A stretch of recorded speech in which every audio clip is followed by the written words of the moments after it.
ओम नमो भगवते वासुदेवाय। ओम नमो भगवते वासुदेवाय। ओम नमो भगवते वासुदेवाय।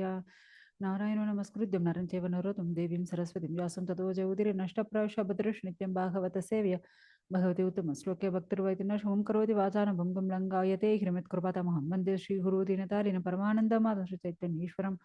ओम अज्ञानतिमिरान्धस्य ज्ञानाग्नशलाकया सत्त्वमिलितमेन तस्मै श्रीगुरुवे नमः। नमो ओम विष्णुपदाय कृष्णप्रसाय बोधल श्रीमद् जयपदाय स्वामी नमो अथर्वं तानग्रहरामधारिणे नमो ओम विष्णुपदाय कृष्णप्रसाय बोधल श्रीमद् भक्तिवेदांत स्वामी नामिने नमस्ते सरस्वती देवी गौरवाणी प्रचारे निर्विशेष शून्यवधि भाषा देशधारणे जय श्री कृष्ण चैतन्य प्रभु नित्यानंद श्री अद्वैत गदाधर शिवासादि गौरव भक्तवृंद हरे कृष्ण कृष्ण कृष्ण हरे हरे हरे राम राम राम हरे हरे हरे कृष्ण श्रीमद् भागवत 9வது ஸ்கந்தம் 22வது அத்தியாயம் அஜமீடரின் வம்சத்தினர். ஸோ அதை பற்றி பார்க்க போறோம். இப்போ சுகதேவ கோஸ்வாமி வந்து பரீட்சித் மகாராஜுக்கு சொல்லிட்டு இருக்கார். துவோதசா அந்த ராஜாவுடைய வம்சம் அதை பற்றி இங்க வந்து சொல்லிட்டு இருக்காரு.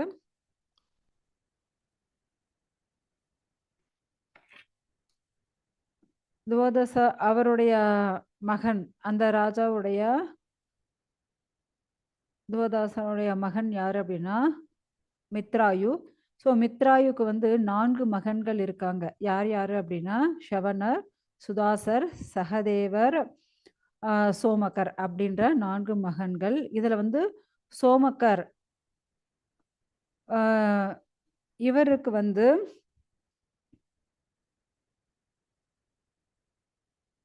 இவருக்கு வந்து 100 மகன்கள் இருக்காங்க. இப்ப நீங்க பாத்தீங்க அப்படின்னா ஒவ்வொருத்துக்கும் 100 மகன்கள், 10 மகன்கள், இவ்வளவு பேர் இருக்காங்க. ஸோ இத்தனை பேரையும் நம்மளால வந்து ஞாபகம் வச்சுக்க முடியாது. ஜஸ்ட் நீங்க கேட்டுண்டாலே போதும். இதுல கடைசி மகன் யாரு அப்படின்னா புருஷதர். ஸோ இந்த புருஷதருடைய மகன் தான் யாரு அப்படின்னா துருபத மகாராஜா. ஓகேங்களா? இந்த துருபத மகாராஜா இவருடைய மகள் யாரு அப்படின்னா திரௌபதி. அதே போல திருஷ்டத்யும்னன். இவருக்கு வந்து நிறைய மகன்கள் இருக்காங்க. ஓகேங்களா? துருபத மகாராஜாக்கு நிறைய மகன்கள் இருக்காங்க. ஸோ இவங்களுடைய வம்சத்தை வந்து பாஞ்சால வம்சம் இல்லைன்னா பர்மியாஸ்வரி வம்சம் அப்படின்ட்டு சொல்லப்படுறது. நீங்க பாத்தீங்க அப்படின்னா இந்த துருபத ஒரு நிமிஷம்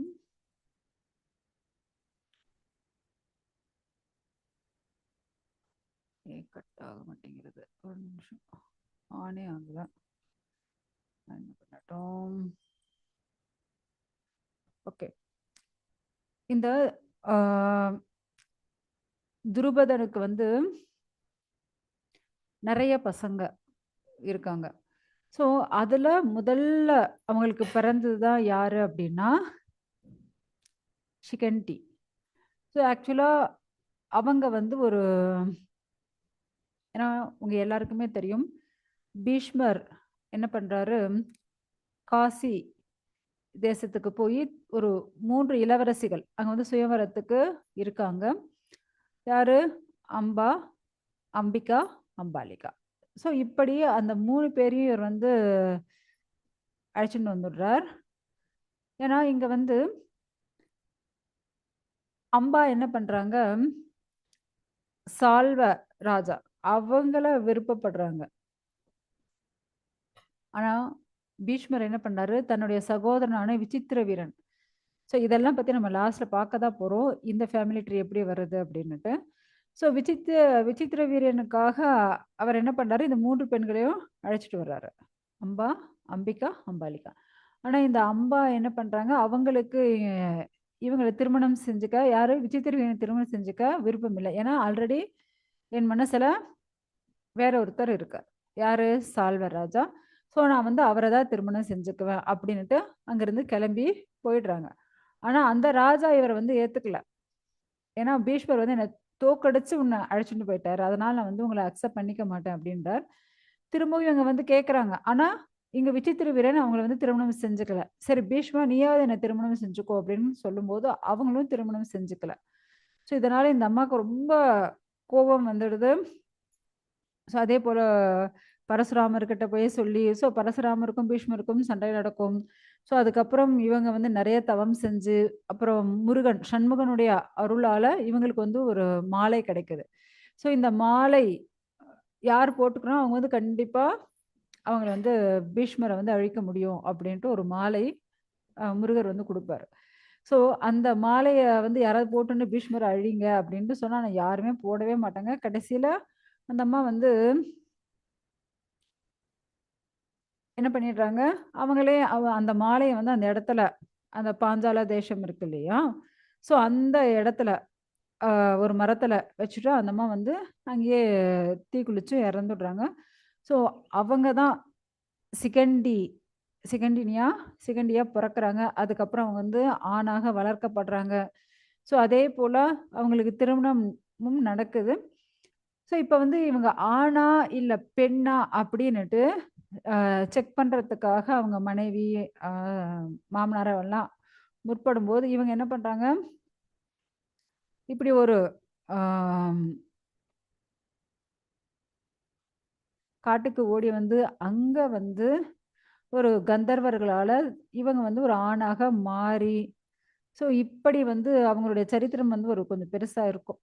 ஓகேங்களா? இவங்களுக்கும் குழந்தைலாம் பிறக்கும். ஸோ இப்படிதான் இவங்களுடைய சரித்திரம் இருந்துச்சு. இதெல்லாம் நம்ம வந்து அப்புறம் பார்க்க போறோம். இங்க வந்து இந்த பாஞ்சால தேசத்த பத்தி பார்க்குறோம் இல்லையா? ஸோ அதனால இவங்கள பத்தி நம்ம வந்து இங்க சொல்லின்னு இருக்கோம். ஸோ அடுத்தது வந்து அஜமேடா வம்சம். அஜமேடா வம்சம் என்ன அப்படின்னா, நம்ம வந்து போன கிளாஸ்ல பார்த்தோம். ஹஸ்தி. ஸோ அஸ்திக்கு வந்து அஜமேடா, த்விமேடா, புருமேடா அப்படின்ற 3 மகன்கள். இந்த அஜமேடாக்கும் வந்து அ நிலா, அப்புறம் வந்து பிருஹதிசு அப்படின்ற மகன்கள் அதை பற்றி நம்ம வந்து 21வது அத்தியாயத்துல பார்த்தோம். அவருடைய மற்றொரு மகனுடைய வம்சத்தை பத்தி நம்ம வந்து இப்ப வந்து பார்க்க போறோம். ஓகேங்களா?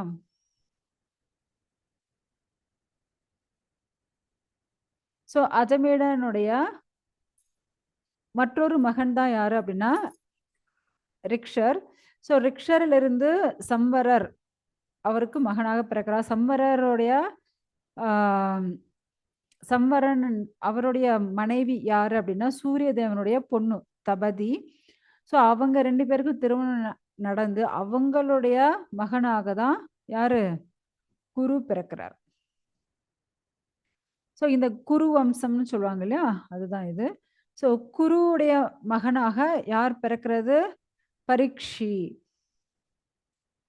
ஸோ அதே போல ம், பரீக்ஷி அதாவது குருவுக்கு வந்து பரீக்ஷி, சுதனு, ஜஹ்னு, நிஷதர் அப்படின்ற 4 மகன்கள் பிறக்கிறாங்க. சுதனுவுடைய மகன் தான் யாரு அப்படின்னா சுஹோத்ரா. சுஹோத்ராவுடைய மகன் தான் யாரு அப்படின்னா ஷவனா. ஷவனருடைய மகன் வந்து கிருதி. அப்புறம் கிருதியோட மகன் வந்து உபரிசர உபரிசரவசு. ஓகேங்களா? ஸோ அவருடைய மகன் வந்து பிரகத்ரதா. ஸோ இந்த பிரகத்ரதனுக்கு வந்து நிறைய மகன்கள் இருக்காங்க. ஓகேங்களா? அந்த பிரகத்ரதா அவருடைய ஒரு மகன் தான் ஜராசந்தன். அத ஒரு பக்கம் ஞாபகம் வச்சுக்கோங்க. ஸோ அவருடைய சரித்திரமும் நெக்ஸ்ட் வரப்போகுது. பிருகத்ரதா அவருடைய நிறைய மகன்கள்ல அ அதாவது குசாம்பர், மத்சர், அ பிரத்யக்ரர், சேத்திபர், ஸோ இப்படி நிறைய பேர் இருக்காங்க. இதுல வந்து உபரிஷ்ரவ வசு அவருடைய மகன் தான் சேதி நாட்டை வந்து ஆண்டுட்டு இருந்தாரு. பிருகத்ரதா அவருடைய ஆஹ், மகனா வந்து குசாக்ரர் பிறக்கிறார். அவர்ல இருந்து ரிஷப் ரிஷபர், அப்புறம் ரிஷபர்ல இருந்து சத்யஹிதர், அப்புறம் சத்யஹிதர் அவருடைய மகன் தான் யாரு அப்படின்னா புஷ்பவான். புஷ்பவானுடைய மகன் வந்து ஜஹு. ஓகேங்களா? நெக்ஸ்ட் அப்படியே ஜஹுவை பார்க்க போறோம். அதுக்கு முன்னாடி வந்து இந்த பிருகத்ரதா இவருக்கு மற்றொரு மனைவிக்கு வந்து என்ன பண்றாங்க, அதாவது ஒரு குழந்தையுடைய 2 பாகங்களாக பிறக்குது. ஸோ அந்த 2 பாகத்தை உயிரில்லாத அந்த 2 பாகத்தை வச்சுண்டு என்ன பண்ண முடியும் அப்படின்ட்டு அவங்க வந்து தூக்கி போட்டுடுவாங்க பிறந்ததுக்கு அப்புறம். ஸோ அந்த இடத்துல இந்த பிளாக் மேஜிக் எல்லாம் பண்ணுவாங்க இல்லையா, சூனியக்காரின்னுட்டு ஜரான்ற ஒரு அரக்கி அந்த 2 பீஸையும் எடுத்து வச்சுட்டு அவங்க என்ன பண்றாங்க, அப்படியே ஒட்டுறாங்க அத. ஒட்டி இந்த குழந்தைக்கு உயிர் வரட்டும் அப்படின்னுட்டு ஏதோ ஒரு மந்திரம் சொல்றாங்க. உடனே அந்த குழந்தைக்கு வந்து உயிர் வந்துடுது. ஸோ உடனே அந்த ஜரான்ற அந்த அரக்கி என்ன பண்றாங்க, நேரா எடுத்துட்டு வந்து ராஜா கிட்ட குடுக்குறாங்க. ராஜா கிட்ட குடுத்து, "இந்த குழந்தைக்கு உயிர் வந்துடுச்சு. உன்னுடைய குழந்தை தான்" அப்படின்ட்டு குடுக்கும்போது, "ஸோ உங்களுக்கு என்ன வேணும்?" அப்படின்னு கேட்கும்போது, "என்னுடைய பெயர்ல இந்த குழந்தைக்கு பேர் வச்சுருங்க" அப்படின்னு. அதனால தான் அந்த குழந்தைக்கு வந்து ஜராசந்தன் அப்படின்னுட்டு பெயர் வச்சாங்க. ஜராசந்தன் அவருடைய மகன் தான் யாரு அப்படின்னா சகதேவன். ஸோ சகதேவனுடைய மகன் வந்து சோமாப்பி. சோமாப்பியுடைய மகன் வந்து ஸ்ருதஸ்ரவ. அப்புறம் அவருடைய மகன் வந்து பரீக்ஷி. ஸோ இப்படி அ அவங்களுடைய வம்சம் வந்து வளர்ந்துட்டு இருந்துச்சு. அப்புறம் வந்து ம் குருவுடைய அ அவங்களுக்கு வந்து குழந்தை இல்ல. அப்புறம் வந்து ஜஹ்னு அவரு வந்து குருவுடைய மகனா இருந்தார். அவருக்கு வந்து ஸ்ருத சுரதன் அப்படின்ற மகன் பிறந்தாரு. ஸ்ருதருடைய மகன் வந்து விதூரதர். அப்புறம் வந்து அவருடைய மகன் வந்து சர்வபௌமர். சர்வபௌமருடைய மகன் வந்து ஜெயசேனர். ஜெயசேனருடைய மகன் வந்து ராதிகா. இது வந்து பெண்ணுன்னு நினைக்காதீங்க. ஆண் பேர ராதிகான்னு வச்சிருக்காங்க. ராதிகா உடைய மகன் வந்து அயுதாயு. அயுதாயுவுடைய மகன் வந்து அக்ரோதனர். அக்ரோதனருடைய மகன் வந்து தேவாதிதி. தேவாதிதியோட மகன் வந்து ரக்ஷர். ரக்ஷருடைய மகன் திலீபர். திலீபருடைய மகன் வந்து பிரதீபர். ஓகேங்களா? இந்த பிரதீபருக்கு 3 மகன்கள் பிறக்குறாங்க. ஓகே. இதிலிருந்து நமக்கு வந்து சாந்தனு பத்தி வரும். பிரதீபருக்கு 3 மகன்கள். முதல் மகன் யாரு அப்படின்னா, அ தேவாபி. ஞாபகம் வச்சுக்கோங்க. தேவாபி. 2வது மகன் சாந்தனு. 3வது மகன் வந்து ஆ பாஹ்லி பாஹ்லிகர். ஓகேங்களா? பாஹ்லிகர். ஸோ இங்க வந்து ஃபர்ஸ்ட் மகன் யாருன்னு சொன்னா, தேவாபி இல்லையா? ஸோ இந்த தேவாபிக்கு வந்து ஏன்னா முதல் மகன் தான் ராஜ்யம் பரிபாலனம் பண்ணணும். ஆனா வந்து இந்த தேவாபிக்கு ராஜ்ய பரிபாலனத்துல விருப்பம் கிடையாது. அவர் வந்து ஆன்மீகத்துல ரொம்ப விருப்பம் கொண்டவராக இருந்தார். அதனால அவர் வந்து இந்த இந்த பௌதிகமான இந்த ராஜ்யம், இந்த இந்த நாட்டு மக்கள பராமரிக்கிறது, சண்டை போடுறது, ஐயோ! இந்த குடும்ப வாழ்க்கையே வேண்டாம் அப்படின்னுட்டு அவர் வந்து சந்நியாசம் எடுத்துண்டு காட்டுக்கு போயிட்டார். இப்ப முதல் மகன் அப்படி போனதுக்கப்புறம், 2வது மகன் யாரு? சாந்தனு இல்லையா? So okay. சாந்தனு வந்து என்ன பண்றாரு? சரி ராஜாவா அவர வந்து பட்டாபிஷேகம் பண்றாங்க. ஆக்சுவலா இந்த சாந்தனு வந்து முற்பிறவியில் மகாபிஷர் மகாபிஷர் அப்படின்னுட்டு அறியப்பட்டார். சாந்தனுக்கு வந்து அவருடைய கையால முற்பிறவில. ஸோ அவர் கையால யாரையாவது தொட்டா, முதுமையே இருக்கக்கூடியவர்கள் இளமையாக மாறுவார்கள். அப்படி ஒரு வரம் அவருக்கு இருந்துச்சு. ஆனா இப்ப என்ன ஆயிடுச்சு அப்படின்னா, இப்ப அ எல்லாரும் இளமை ஆயிட்டு, எல்லாரும் வந்து புலன் இன்பத்திலேயே ரொம்ப மகிழ்ச்சியா, சந்தோஷமா இப்படியே அவங்களுடைய வாழ்க்கைய வந்து அனுபவிச்சுட்டு இருந்தாங்க. ஆனா, இவர் ராஜா ஆனதுக்கப்புறம், இவரோட ராஜ்யத்துல வந்து 12 ஆண்டுகள் மழையே இல்ல. ஒண்ணுமே புரியல இவருக்கு. நான் வந்து ரொம்ப நாளா ராஜ்யம் பண்ணின்னு இருக்கேன். ஆனா வந்து எல்லா யாக யக்ஞங்கள் எல்லாத்தையும் பண்ணின்னு இருக்கேன். ஆனா மழையே வரலையே என்ன பண்றது? அப்படின்னுட்டு பிராமணர்கள் கிட்ட, முனிவர்கள் கிட்ட எல்லாம் ஆலோசனை கேட்கிறாரு. அப்ப அவங்க பார்த்துட்டு ஏன்னா உங்களுடைய அண்ணனுக்கு சேர வேண்டிய ராஜ்யம் இது. உங்க அண்ணாவோட ராஜ்யத்த நீங்க எடுத்துட்டதுனால, அது ஒரு குறையாக மாறி, இப்ப நாட்டு மக்கள வாட்டின்னு இருக்கு. அதனால தான் 12 வருஷம் மழை இல்ல. கொஞ்சம் யோசிச்சு பாருங்க. மழை இல்ல அப்டின்னா, அனைத்து ஜீவராசிகள் இப்ப விவசாயம் எப்படி பண்ண முடியும்? கால்நடைகள் எப்படி பராமரிக்க முடியும்? எப்படி அ நாட்டு மக்கள் வாழ்வாங்க? தண்ணி இல்லாம எப்படி வாழ முடியும்? அ. ஸோ ஒரு பசு, பட்சியிலிருந்து எல்லாத்துக்கும் தண்ணி வேணும். விவசாயம் பண்றதுக்கு தண்ணி வேணும். குடிக்கிறதுக்கு தண்ணி வேணும். ஸோ தண்ணி இல்லாம எப்படி வாழ முடியும்? அதனால சரி, இப்ப நம்ம வந்து என்னதான் பண்றது இதுக்கு வழி அப்டின்னா, இந்த ராஜ்யத்த உங்க அண்ணாகிட்டயே குடுத்துருங்கோ அப்டின்ட்டு சொல்லியாச்சு எல்லாரும். சரின்ட்டு இவர் என்ன பண்றார், ஆ ஏன்னா இவருக்கு வந்து ராஜ்யத்தின் மேல விருப்பம் கிடையாது. ஆனாலும் அவரு அண்ணா என்ன பண்ணியாச்சு, தேவாபி வந்து காட்டுக்கு போனதுனாலதான் இவர் ராஜா ஆனார். ஸோ அதனால இவர் என்ன பண்றாரு, தன்னுடைய ராஜ்யத்தை எடுத்து அண்ணாட்ட கொடுத்துடலாம் அப்படின்னு தன்னுடைய மூத்த சகோதரனை பார்க்கறதுக்காக அவர் வந்து காட்டுக்கு போறாரு. ஸோ காட்டுக்கு போய் அங்க வந்து அவருடைய சகோதரன்கிட்ட ரெக்வெஸ்ட் பண்றாரு, ஆனா நீங்க வந்து உங்களுடைய ராஜ்யத்தை எடுத்துக்கோங்க, ஏன்னா அதனால நாட்டு மக்கள் எல்லாம் ரொம்ப கஷ்டப்படுறாங்க, தண்ணி இல்லாம எப்படி வாழ முடியும், அதனால நீங்க ராஜாவா பொறுப்பேத்துக்கோங்க அப்படின்ட்டு கேக்குறாங்க.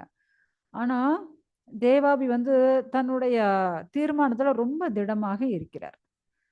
அவரால இந்த அரச கடமைகள், அரச பொறுப்புகள் இதெல்லாம் எடுத்துக்க அவருக்கு விருப்பமே கிடையாது. ஸோ இவர் எவ்வளவோ ரெக்வெஸ்ட் பண்றாங்க. முக்கியமா அந்த சாந்தனுவுடைய மந்திரி யாரு அப்படின்னா அஸ்வவாரர். ஸோ அவர்ல இருந்து ரிஷிகள் இருந்து பிராமணர்கள் இருந்து எல்லாரும் ரெக்வெஸ்ட் பண்றாங்க. யார் என்ன ரெக்வெஸ்ட் பண்ணாலும் அந்த தேவாபி வந்து சொல்றத கேட்கவே மாட்டேங்கிறார். என்னால முடியவே முடியாது, நான் திரும்ப இந்த குடும்ப வாழ்க்கை, இந்த அரசாங்க வாழ்க்கை இதெல்லாம் நான் வந்து ஈடுபடவே மாட்டேன் அப்படின்னுட்டு அவர் வந்து கடைசி வரையும் சம்மதிக்கவே இல்லை. ஏன்னா அவருடைய கொள்கையில அவர் வந்து ரொம்ப திடமா இருக்கார். ஸோ அவர் வந்து நிராகரிச்சுன்னா எல்லாரும் அவர் வந்து ஏன்னா நாட்டு மக்கள் இப்போ நம்மளுடைய தனிப்பட்ட ஒருத்தனுக்காக மொத்த நாட்டு மக்களே கஷ்டப்படுறாங்க அப்படின்னா அது நாட்டு மக்களுடைய நலனை பார்க்கணும் இல்லையா? ஆனா இவர் வந்து தன்னுடைய தீர்மானத்துல திடமா இருக்கிறதுனால ஒண்ணுமே பண்ண முடியல. எல்லாரும் என்ன சொன்னாலும் கேட்கல. அதனால எல்லாருக்கும் இவர் மேல ரொம்ப கோபம், மனஸ்தாபம் தான் வருது. வேற வழி இல்லாம சாந்தனு திரும்பவும் அவரே ராஜாவாயிட்டாரு. இப்ப இதற்கு வேற வழி என்ன பண்றது? என்னுடைய நாட்டு மக்கள் எப்படி காப்பாத்துறது? அப்படின்ட்டு அவர் வந்து ரொம்ப வருத்தப்படுறாரு. ஆனா இந்திரன் இத பார்க்குறாரு. பரவால்ல. இவர் வந்து நாட்டு மக்களுக்காக தன்னுடைய ராஜ்யம், தன்னுடைய அரசாங்கம், பதவி எல்லாத்தையும் விட்டார் சாந்தனு. ஆனாலும் ஆ அவர் அண்ணா ஏத்துக்கல. இல்லையா? ஸோ அதனால இவர் வந்து இவ்ளோ நல்லவரா இருக்காரே அப்படின்னுட்டு அவர் ரொம்ப சந்தோஷப்பட்டு மழை கொடுக்க ஆரம்பிச்சார்.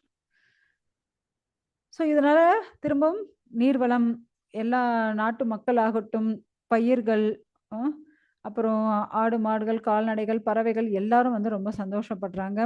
ரிஷிகளுக்கெல்லாம் ரொம்ப திருப்தியா இருந்துச்சு. ஸோ ஆனா இந்த தேவாபி என்ன ஆனாரு? அதையும் பார்த்துடலாம். ஸோ இந்த தேவாபி வந்து அஷ்டாங்க யோகம் அந்த மார்க்கத்த வந்து கத்துண்டு, தன்னுடைய மனசு, புலன்கள் எல்லாத்தையும் அவ்ளோ கண்ட்ரோலா பண்ணிண்டு, அவர் எங்க இருக்காரு அப்படின்னா, கலாப கிராமத்தில் இருக்கிறார். இப்பொழுதும் அங்கே தான் வாழ்ந்துட்டு இருக்கார். இந்த கலாப கிராமம் எங்க இருக்குன்னு அப்படியே சர்ச் பண்ணி பார்த்துருங்க. ஸோ அவர் ஏன் இன்னமும் அந்த அஷ்டாங்க யோகம் எல்லாம் கத்துண்டு அந்த இடத்துல இன்னமும் அவர் வந்து வாழ்ந்துட்டு இருக்கார். ஆக்சுவலி இந்த ஆ தேவாபி யாரு? சாந்தனுவுடைய அண்ணா. பார்த்துக்கோங்க. ஸோ ஆக்சுவலா கலியுகத்தினுடைய முடிவுல வந்து எல்லாமே அழிய போறது. ஓகேங்களா? ஸோ அப்ப வந்து இந்த சந்திர வம்சம் எல்லாமே அழிஞ்சிடும். ஸோ அப்ப வந்து இந்த தேவாபி என்ன பண்ணுவாரா, இந்த சந்திர வம்சத்த திரும்பவும் சந்ததி உற்பத்தி பண்றதுக்காக அவர் வந்து அங்க வந்து வெயிட் பண்ணிட்டு இருக்கார் இப்பவும். ஓகேங்களா? ஸோ அதே போல ஆ சாந்தனுவுடைய தம்பி யாரு? பாக்லீகர். ஸோ அவர பத்தி நம்ம பார்க்கலாம். அவருடைய மகன் தான் யாரு அப்படின்னா சோமதத்தன். அவருக்கு மகனா தான் பூரி, பூரீஸ்ரவஸ், சலர், ஏன்னா இதெல்லாம் நம்ம வந்து பகவத்கீதையில முதல் அத்தியாயத்துல யாரெல்லாம் அங்க வந்து போருக்கு நின்னுட்டு இருக்கா அப்படின்ட்டு பார்க்கும்போது இவங்க பெயர்கள் எல்லாம் அங்க வரும். ஓகேங்களா? ஸோ இப்படி சாந்தனு உடைய வம்சம் விருத்தி அடையுது. அவருடைய மனைவி யாரு அப்படின்னா கங்கா. ஸோ கங்கா மூலியமாக அவருக்கு வந்து பீஷ்மர் பிறக்கிறாரு. ஏன்னா மகாபாரதம் நீங்க பார்த்தீங்க அப்படின்னா உங்களுக்கு தெரியும். ஸோ கங்கா எப்படி திருமணம் நடந்துச்சு.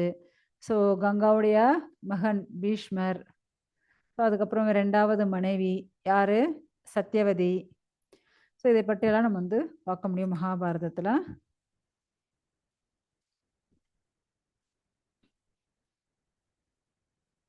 ஸோ பீஷ்மர் வந்து ரொம்ப தலை சிறந்த வீரராக இருக்கிறார். ஓகேங்களா? இவர் வந்து பரசுராமர் கிட்ட வந்து போர் வித்தைகள் அனைத்தையும் கத்துக்கிறார். அதனால தான் நான் அப்ப சொன்னேன் இல்லையா, அம்பா வந்து பீஷ்மர் திருமணம் செஞ்சுக்கல அப்படின்னு நேரா போய் பரசுராமர் தான் கம்ப்ளைண்ட் பண்ணாங்க. பாருங்க உங்க சிஷ்யன் சொல்ற பேச்சு கேட்கல, எனக்கு திருமணம் பண்ணிக்க சொல்லுங்க அப்படின்னுட்டு. அவர் ஏன்னா குரு சொன்னாலாவது சிஷ்யர் கேட்பாரு அப்படின்னு நினைச்சாங்க. பட் ஆனாலும் அவர் வந்து கேட்கல.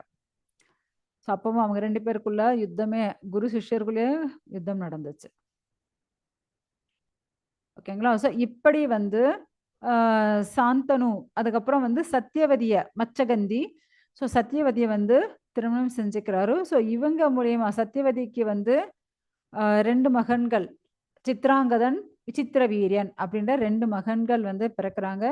இந்த சித்ராங்கதன் வந்து அவர் வந்து கொஞ்சம் சின்ன வயசுலயே கந்தர்வர்களால வந்து கொல்லப்பட்டுடுறாரு. அவருக்கு வந்து திருமணமே ஆகல. திருமணத்துக்கு முன்னாடியே இறந்துடுறார் போர்ல. ஓகேங்களா? ஸோ அதுக்கப்புறம் தான் யாரு? விசித்திர வீரியன். ஸோ இந்த விசித்திர வீரியனுக்கு கொஞ்சம் உடம்பு சரியில்ல. உடம்பு சரியில்லாத ஒருத்தருக்காக பீஷ்மர் என்ன பண்ணாரு, காசி தேசத்துல போய் அந்த அம்பா, அம்பிகா, அம்பாலிகா அப்படின்னு 3 பேரை வந்து கூட்டின்னு வந்துடுறது. ஸோ இதெல்லாம் நம்ம அப்பயே பார்த்தோம் இல்லையா? ஸோ இதெல்லாம் நடக்கிறது. ஓகே, நம்ம இப்போ 20 ஸ்லோகங்கள் தான் முடிச்சிருக்கோம். இதில் ஏதாவது டவுட் இருந்தால் கேளுங்க, இல்லை கண்டினியூ பண்ணலாம்.